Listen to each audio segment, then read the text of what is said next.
नारायण नारायण नारायण नारायण। श्रीमद् भागवत दशम स्कंध अथाशीतितमोऽध्यायः 80वां अध्याय। श्री कृष्ण के द्वारा सुदामा जी का स्वागत।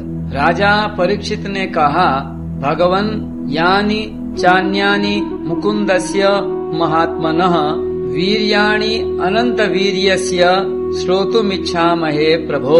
भगवन प्रेम और मुक्ति के दाता परब्रह्म परमात्मा भगवान श्री कृष्ण की शक्ति अनंत है, इसलिए उनकी माधुर्य और ऐश्वर्य से भरी लीलाएं भी अनंत हैं।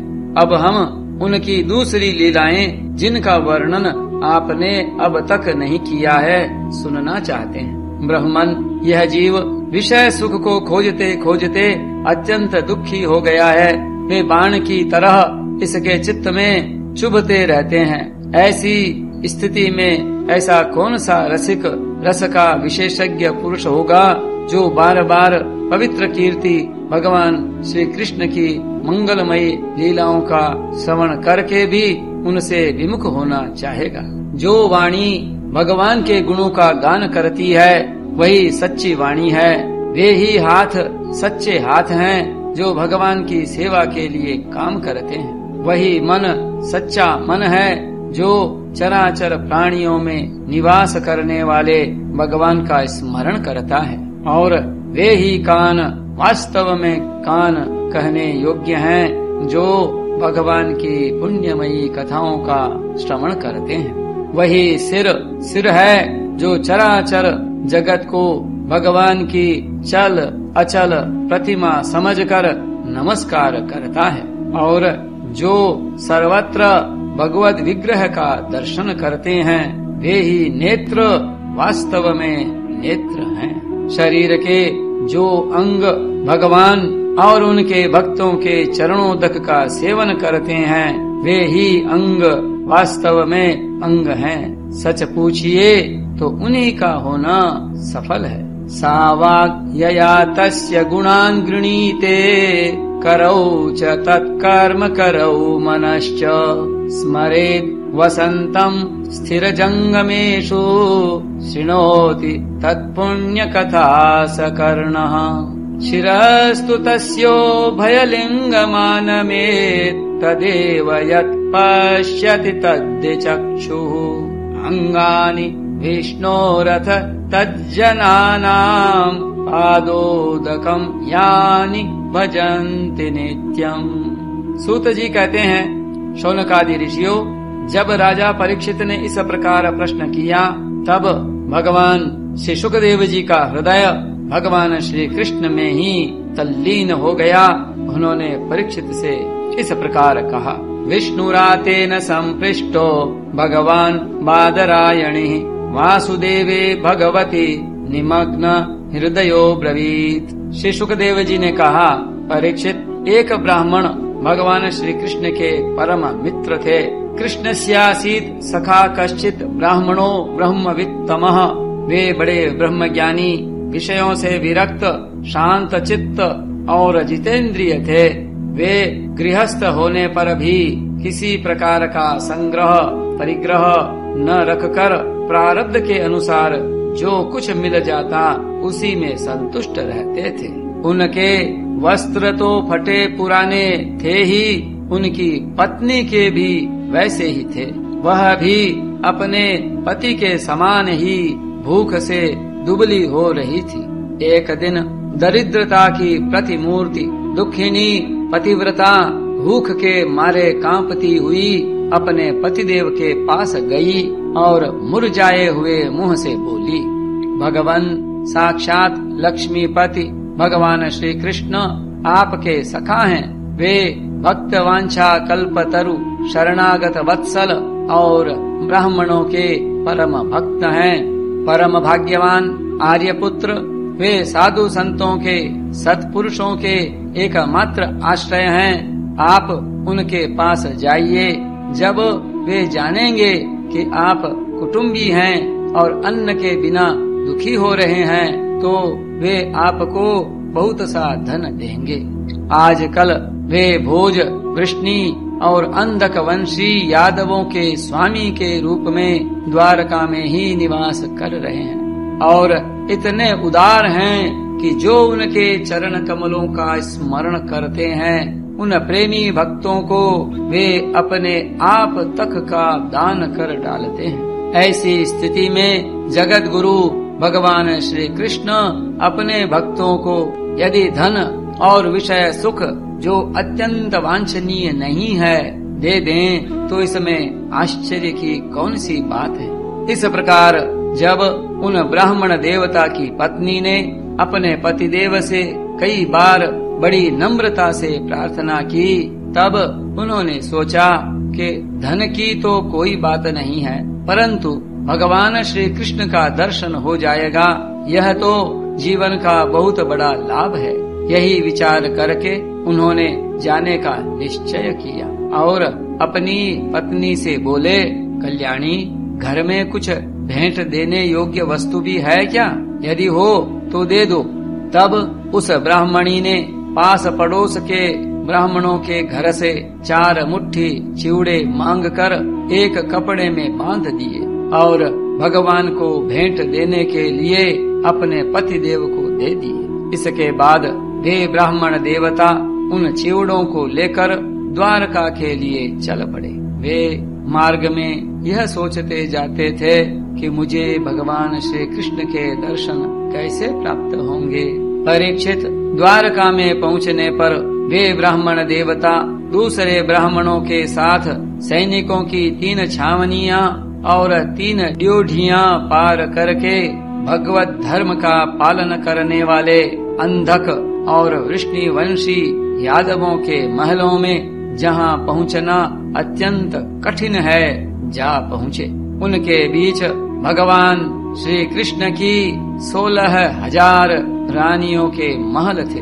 उनमें से एक में उन ब्राह्मण देवता ने प्रवेश किया। वह महल खूब सजा सजाया अत्यंत शोभा युक्त था। उसमें प्रवेश करते समय उन्हें ऐसा मालूम हुआ मानो वे ब्रह्मानंद के समुद्र में डूब उतरा रहे हों। उस समय भगवान श्री कृष्ण अपनी प्राण प्रिया रुक्मिणी जी के पलंग पर विराजे हुए थे। ब्राह्मण देवता को दूर से ही देखकर वे सहसा उठ खड़े हुए और उनके पास आकर बड़े आनंद से उन्हें अपने भुज पाश में बांध लिया। परीक्षित, परमानंद स्वरूप भगवान अपने प्यारे सखा ब्राह्मण देवता के अंग स्पर्श से अत्यंत आनंदित हुए। उनके कमल के समान कोमल नेत्रों से प्रेम के आंसू बरसने लगे। परीक्षित, कुछ समय के बाद भगवान श्री कृष्ण ने उन्हें ले जाकर अपने पलंग पर बैठा दिया और स्वयं पूजन की सामग्री लाकर उनकी पूजा की। प्रिय परीक्षित, भगवान श्री कृष्ण सभी को पवित्र करने वाले हैं, फिर भी उन्होंने अपने हाथों ब्राह्मण देवता के पांव पखार कर उनका चरणोदक अपने सिर पर धारण किया और उनके शरीर में चंदन, अरगजा, केसर आदि दिव्य गंधों का लेपन किया। फिर उन्होंने बड़े आनंद से सुगंधित धूप और दीपावली से अपने मित्र की आरती उतारी। इस प्रकार पूजा करके पान एवं गाय देकर मधुर वचनों से भले पधारे ऐसा कहकर उनका स्वागत किया। ब्राह्मण देवता फटे पुराने वस्त्र पहने हुए थे। शरीर अत्यंत मलिन और दुर्बल था। देह की सारी नसें दिखाई पड़ती थीं। स्वयं भगवती रुक्मिणी जी चंवर डुलाकर उनकी सेवा करने लगीं। अंतःपुर की स्त्रियां यह देखकर अत्यंत विस्मित हो गईं कि पवित्र कीर्ति भगवान श्री कृष्ण अतिशय प्रेम से इस मैले कुचेले अवधूत ब्राह्मण की पूजा कर रहे हैं। वे आपस में कहने लगीं, इस नंग धड़ंग, निर्धन, निंदनीय और निकृष्ट भिखमंगे ने ऐसा कौन सा पुण्य किया है जिससे त्रिलोकी गुरु श्रीनिवास श्री कृष्ण स्वयं इसका आदर सत्कार कर रहे हैं। देखो तो सही, इन्होंने अपने पलंग पर सेवा करती हुई स्वयं लक्ष्मी रूपिणी रुक्मिणी जी को छोड़कर इस ब्राह्मण को अपने बड़े भाई बलराम जी के समान हृदय से लगाया है। प्रिय परीक्षित, भगवान श्री कृष्ण और वे ब्राह्मण दोनों एक दूसरे का हाथ पकड़कर अपने पूर्व जीवन की उन आनंददायक घटनाओं का स्मरण और वर्णन करने लगे, जो गुरुकुल में रहते समय घटित हुई थीं। भगवान श्री कृष्ण ने कहा, धर्म के मर्मज्ञ ब्राह्मण देव, गुरु दक्षिणा देकर जब आप गुरुकुल से लौट आए, तब आपने अपने अनुरूप स्त्री से विवाह किया या नहीं? मैं जानता हूँ कि आपका चित्त गृहस्थी में रहने पर भी प्रायः विषय भोगों में आसक्त नहीं है। विद्वान, यह भी मुझे मालूम है कि धन आदि में भी आपकी कोई प्रीति नहीं है। जगत में बिरले ही लोग ऐसे होते हैं जो भगवान की माया से निर्मित विषय संबंधी वासनाओं का त्याग कर देते हैं और चित्त में विषयों की तनिक भी वासना न रहने पर भी मेरे समान केवल लोक शिक्षा के लिए कर्म करते रहते हैं। ब्राह्मण शिरोमणे, क्या आपको उस समय की बात याद है जब हम दोनों एक साथ गुरुकुल में निवास करते थे? सचमुच गुरुकुल में ही द्विजातियों को अपने ज्ञातव्य वस्तु का ज्ञान होता है, जिसके द्वारा वे अज्ञानांधकार से पार हो जाते हैं। मित्र, इस संसार में शरीर का कारण जन्मदाता पिता प्रथम गुरु है। इसके बाद उपनयन संस्कार करके सत्कर्मों की शिक्षा देने वाला दूसरा गुरु है, वह मेरे ही समान पूज्य है। तदनंतर ज्ञानोपदेश करके परमात्मा को प्राप्त कराने वाला गुरु तो मेरा स्वरूप ही है। वर्णाश्रमियों के ये 3 गुरु होते हैं। मेरे प्यारे मित्र, गुरु के स्वरूप में स्वयं मैं हूँ। इस जगत में वर्णाश्रमियों में जो लोग अपने गुरुदेव के उपदेशानुसार अनायास ही भवसागर पार कर लेते हैं, वे अपने स्वार्थ और परमार्थ के सच्चे जानकार हैं। प्रिय मित्र, मैं सबका आत्मा हूँ, सबके हृदय में अंतर्यामी रूप से विराजमान हूँ। मैं गृहस्थ के धर्म, पंच महायज्ञ आदि से, ब्रह्मचारी के धर्म, उपनयन, वेदाध्ययन आदि से, वानप्रस्थी के धर्म, तपस्या से और सब ओर से उपरत हो जाना, इस सन्यासी के धर्म से भी उतना संतुष्ट नहीं होता जितना गुरुदेव की सेवा शुश्रूषा से संतुष्ट होता हूँ। ब्राह्मण, जिस समय हम लोग गुरुकुल में निवास कर रहे थे, उस समय की वह बात आपको याद है क्या?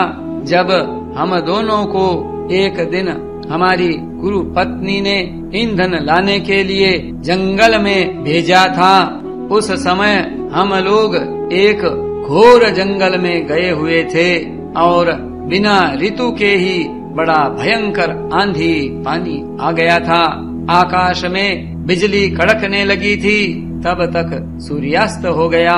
चारों ओर अंधेरा ही अंधेरा फैल गया।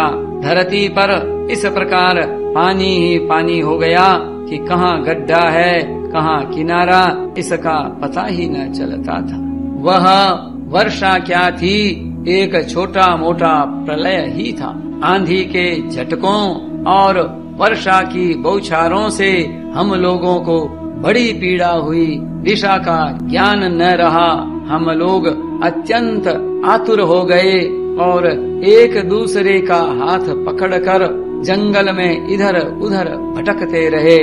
जब हमारे गुरुदेव सांदीपनी मुनि को इस बात का पता चला, तब वे सूर्योदय होने पर अपने शिष्य हम लोगों को ढूंढते हुए जंगल में पहुँचे और उन्होंने देखा कि हम अत्यंत आतुर हो रहे हैं। वे कहने लगे, आश्चर्य है पुत्रो, तुम लोगों ने हमारे लिए अत्यंत कष्ट उठाया। सभी प्राणियों को अपना शरीर सबसे अधिक प्रिय होता है, परंतु तुम दोनों उसकी भी परवाह न करके हमारी सेवा में ही संलग्न रहे। गुरु के ऋण से मुक्त होने के लिए सत शिष्यों का इतना ही कर्तव्य है कि वे विशुद्ध भाव से अपना सब कुछ और शरीर भी गुरुदेव की सेवा में समर्पित कर दें। द्विज शिरोमणियों, मैं तुम लोगों से अत्यंत प्रसन्न हूँ। तुम्हारे सारे मनोरथ, सारी अभिलाषाएं पूर्ण हों और तुम लोगों ने हमसे जो वेदाध्ययन किया है वह तुम्हें सर्वदा कंठस्थ रहे तथा इस लोक एवं परलोक में कहीं भी निष्फल न हो। प्रिय मित्र, जिस समय हम लोग गुरुकुल में निवास कर रहे थे, हमारे जीवन में ऐसी अनेकों घटनाएं घटित हुई थीं। इसमें संदेह नहीं कि गुरुदेव की कृपा से ही मनुष्य शांति का अधिकारी होता है और पूर्णता को प्राप्त करता है। ब्राह्मण देवता ने कहा, देवताओं के आराध्य देव जगत गुरु श्री कृष्ण, भला अब हमें क्या करना बाकी है, क्योंकि आपके साथ जो सत्य संकल्प परमात्मा है, हमें गुरुकुल में रहने का सौभाग्य प्राप्त हुआ था। प्रभो, छंदोमय वेद धर्म अर्थ काम मोक्ष चतुर्विध पुरुषार्थ के मूल स्रोत हैं और वे हैं आपके शरीर।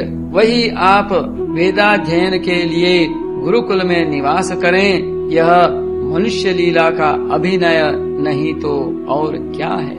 नारायण नारायण नारायण नारायण।